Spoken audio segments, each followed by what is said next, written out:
Olha, Pedro, o crime, que claro, chocou o Brasil, da vereadora Marielle Franco, chama atenção.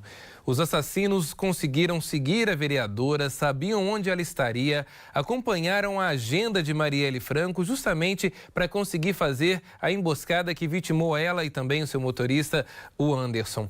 Olha, são várias as perguntas sobre essa injustiça, as buscas por respostas continuam e, Pedro, nós sabemos que, infelizmente, o Estado tem errado e muito na elucidação de outros casos, mas de um crime político como este, principalmente. Uma boa noite para você mais uma vez. Elias, boa noite para você. Hoje é um dia triste para a democracia do país, para a política brasileira e para todos nós brasileiros, devido a esse caso, a esse marco lamentável na nossa história da morte da vereadora Marielle Franco. Eu queria começar dizendo que Marielle Franco vem sendo violentada há 5 anos no Brasil. Mesmo após sua morte, Marielle, logo após o assassinato, foi vítima de uma campanha de difamação com fake news, diversas informações falsas circulando sobre as atividades parlamentares dela. Depois nós tivemos, inclusive, um deputado, não vou citar o nome para não dar palco aqui, que quebrou a placa da rua Marielle Franco, que homenageava a vereadora aqui no Rio de Janeiro. E agora a Marielle Franco, Elias, vem sendo violentada pela incompetência do Estado em resolver esse caso. 5 anos depois, nós não temos elucidação devida em relação a essa morte da Marielle e do motorista Anderson. Nós não sabemos quem mandou matar Marielle e Anderson, não sabemos o porquê desse assassinato ter ocorrido e muito menos sabemos ainda se essa lentidão, essa demora em resolver o caso, se ela é de fato uma incompetência do Estado ou se na verdade é um projeto, Elias, porque a gente teve diversas obstruções nessa investigação.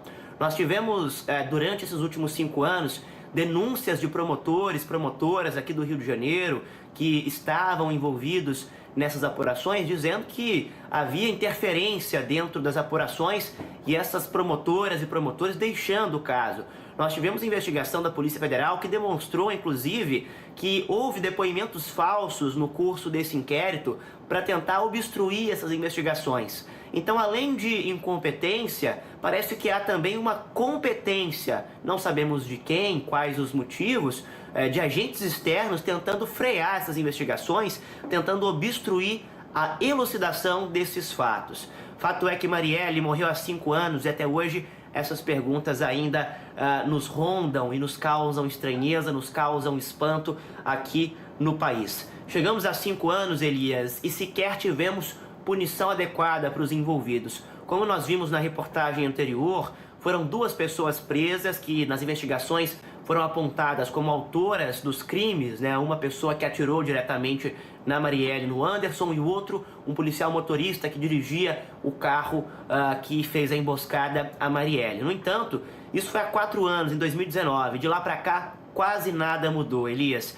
A gente não teve sequer um julgamento em primeira instância, para termos uma ideia, ou seja, a fase inicial do julgamento na Justiça ainda não foi conduzida, o que é muito grave e mostra uma lentidão nesse caso, que é um caso de interesse de justiça para a família, para amigos, para colegas de Marielle, mas também para nós, para todos nós brasileiros, porque essa lentidão nesse caso é um ataque à nossa democracia. Significa que um parlamentar pode ser assassinado de uma forma brutal como essa e nós não termos justiça sendo feita, nós não termos nada acontecendo nesse momento.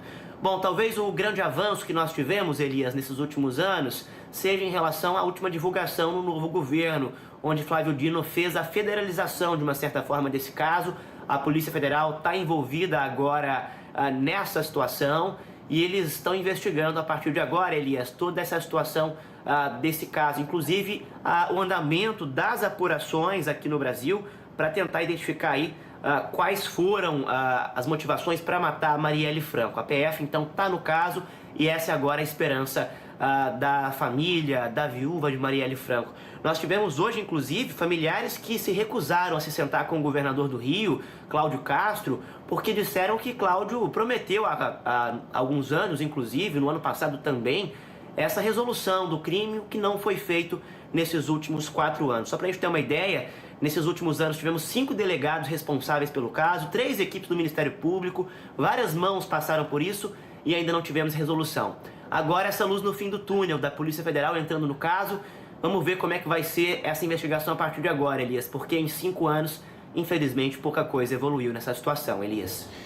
E olha, Pedro, o que chamou a atenção foi a máquina de fake news criada justamente para tentar aí acabar com a imagem política e também como pessoa de Marielle Franco. Eu me recordo que há 5 anos atrás, assim que este homicídio aconteceu, várias e várias postagens começaram a circular nas redes sociais com muitas inverdades sobre o passado de Marielle, sobre quem ela era. E olha, foi triste ver a politização da morte de uma mulher preta. Foi triste demais ver a politização de uma mulher que foi eleita vereadora do Rio de Janeiro. E mais triste ainda saber que 5 anos após esse crime, a pergunta ainda paira no ar: quem é que mandou matar Marielle? Muito obrigado pelas informações, Pedro.